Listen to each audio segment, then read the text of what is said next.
This is Sparta!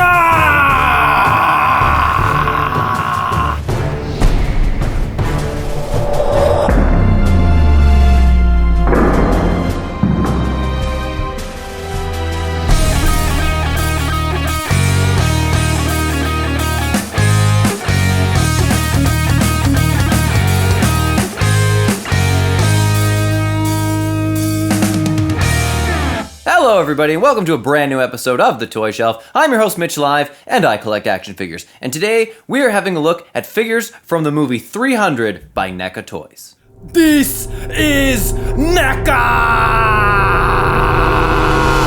And what a coincidence that we're doing the movie 300, because we also just happen to have crossed 300 subscribers. Yay us! Or maybe we're just about to cross 300, I'm not sure. We're shooting this a little bit in the past, so I have faith in the YouTube community. I have faith that we'll be well over 300 by the time this episode comes out. Hell, you're probably watching this in the future when we have thousands and thousands of subscribers, and we're all gonna have a good laugh about back in the day when we were excited about 300 subscribers. But thanks, YouTube! Oh, and just in case, please subscribe. The movie 300 is based on a comic book of the same name by Frank Miller, and it's directed by Zack Snyder. This movie is often cited as being one of the very first comic-stylized, live-action adaptations of a popular comic series, but I would just like to point out that this actually came out 1 year after Frank Miller's Sin City was adapted to a film by Robert Rodriguez. Personally, I think Sin City has a way cooler look and style and vibe, and it has about 90% less slow motion and terrible CGI. But somehow, Snyder, and not Rodriguez, went on to be one of the biggest directors to be making comic book movies in the shadow of the Russo brothers. And while we're on the subject of Zack Snyder, I have to ask, what in the actual is the deal with Zack Snyder's Justice League? I mean, I can't even wrap my head around it. Season 8 of Game of Thrones doesn't get a remake, but we're gonna let the guy who made the very underwhelming Batman vs. Superman come and fix one of the lowest grossing superhero movies of all time? A movie that's already 4 years old?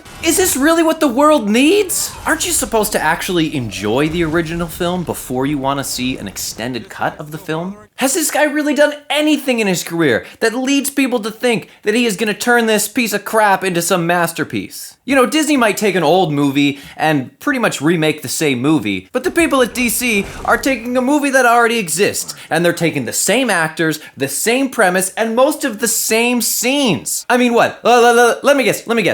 We're gonna find out that Joker's mom is also named Martha. Give me a f***ing break, DC. I hope this re-release makes even less money than the last time you sold us this turd. Huh?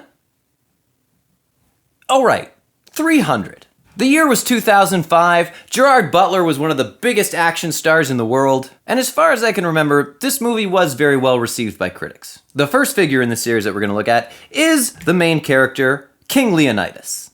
The proud King Leonidas. He's visited by a Persian messenger who basically comes and says, all you gotta do is claim that King Xerxes is the true ruler of the world, and he's just gonna let him kind of keep ruling the Spartans. But King Leonidas doesn't play that way. So he kicks the messenger down an endless well, and then he wants to go to war, but there's this council that won't send the troops to war unless he climbs this mountain to see some ancient old dudes, and they got some oracle who gets high on some to see the future.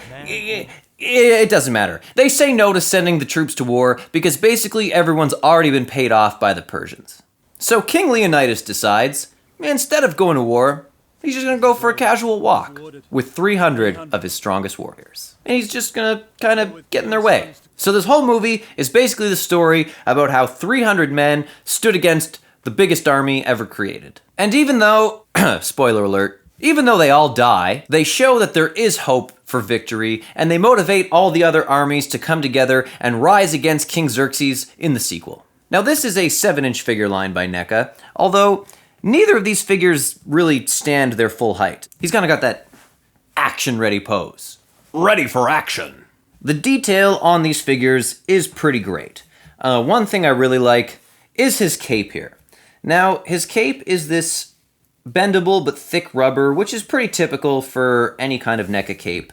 But this is just a little bit better, because the detail in the rubber, you can actually see that it looks like textured fabric. And you can even see the wear and tear that his cape sustains at various points during the movie. So not only does it have that texture of real fabric, they've even got some dirt and dust, like in the pores of the fabric. It's just a great looking cape. I think it might be one of the best capes I've ever seen on a NECA figure.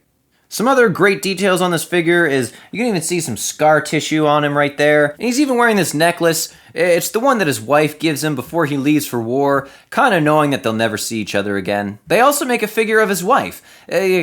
What was her name again? I can't. Queen something. It was Queen Grogu? Oh, my bad. Queen Gorgo, who is played by Lena Headey, who of course went on to be one of the most evil characters to ever be in television, Cersei Lannister from Game of Thrones. I mean, seriously, we can't get a remake of Season 8 of Game of Thrones, but we're putting lipstick on a pig and releasing another goddamn Justice League movie? Damn you alternate versions! Of movies. And speaking of alternate versions, the only figure in this toy line to have an alternate version is King Leonidas. The only main difference is that he comes with a bunch of arrows that stick into his shield, and it's a nod to a very specific scene where the sky is blacked out by arrows and they all rain down on him and they all stick out of his shield and he just does this badass thing. It doesn't matter. He comes with some arrows. Not including the alternate of Leonidas, there are 4 figures in this line. There's the Queen, there's one of the Persian warriors known as the Immortals, there is King Leonidas and his alternate, and then we've got this guy. Ephialtes. Ephialtes. Ephialtes. I'm talking about this hunchback dude. This guy grows up in exile because literally only beautiful people are allowed to live in Sparta. They usually just smash the ugly babies off some rocks at the bottom of a cliff once they're born. Talk about body shaming, am I right? So this guy follows the 300 Spartans into battle and asks King Leonidas if he can fight alongside them. Because there is no greater honor for a Spartan than to have what they call a glorious death. But like a douchebag, King Leonidas says, sure, you can help by being everybody's bitch and bringing them water and just pulling dead bodies away from the battleground. His reasoning that he can't fight alongside is because he apparently can't lift his shield up to shoulder height. And their whole thing is that they fight as a solid unit, and that's why they're so unbeatable. And I'll give them that about their technique and fighting as a unit, but they also go into battle with another army, and they establish that this other army is made up of potters, painters, blacksmiths, and just a bunch of common folk who aren't even warriors. And basically, they just kind of hang back and help them out in battle when they're needed. So if those dudes are allowed to march with the Spartans, Hunchy here should have been allowed to fight and die with honor alongside the rest of them. Instead, he's crushed, so he goes directly to the Persians, who offer him all kinds of money and wealth and women to just basically tell them where the sneaky trail is that they can sneak up behind the Spartans and kind of snuff out their army. It doesn't matter. He does not come with a Spartan shield like Leonidas does, but he totally should, because he definitely has one in the movie. There's this big dramatic scene where he throws his shield off a cliff along with his spear and, denounces his Spartanism. What's the deal, NECA? He also has the same level of detail in his cape, except his cape is a hand-me-down from his father, so it's seen even more wear and tear than Leonidas's, and that is evident by the huge gaping holes in it, and it's even dirtier, but it's just got that same awesome fabric-looking texture to it. It's a very great cape. Cape good. And both of these figures come with some alternate heads, which we're going to have a look at right now. Starting with King Leonidas. Now, I'm pretty sure that King Leonidas doesn't wear his helmet for most of the film, so it is really good that they give you an alternate head so you can go back and forth between them. And as for the likeness, I think they did a really good job capturing this guy's face. You look at him, that definitely looks like Gerard Butler. And he's even got his little braid at the back, and just that intense look on his face. Hunchy comes with an alternate head, where he is wearing his helmet, but he's got it kind of sitting up on his head, because I don't think he can actually see straight if he puts his helmet all the way down. Another reason why he really shouldn't be trodden off to battle with the rest of the Spartans. But again, really good job of capturing the detail of this guy's very distorted face. Speaking a little bit more about their accessories, they both come with obviously this spear. King Leonidas comes with the shield, You know, the one that Hunchy should also come with. And King Leonidas also comes with his sword. Now, basically all the Spartans carried two weapons, their spear and their sword. You see them all going back and forth between them, especially Leonidas. So that's a great detail to include, definitely a must, and it completes all the accessories. Good job, NECA. Surprisingly, they didn't follow up with a sequel to this movie for like 8 years, and it completely lacked a Gerard Butler, and it underperformed, and it did not spark any interest in this figure series. So this is all we're gonna get. I've also seen photos of a King Xerxes that was apparently supposed to be released but never was. And this brings us to the end of another episode. But who knows, in 4 years from now, I might dust off this episode, shoot a couple new scenes, do my own artistic take on it, and call it the Mitch Live Cut.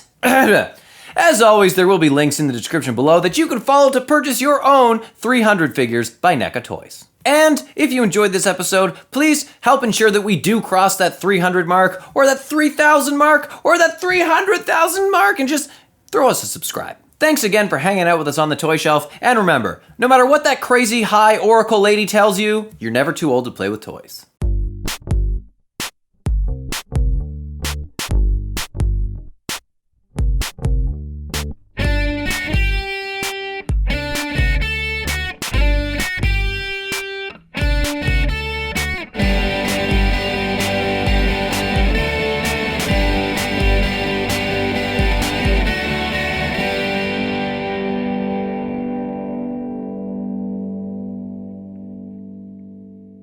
But somehow, Snyder, and not Robert Rodriguez, I think it might be,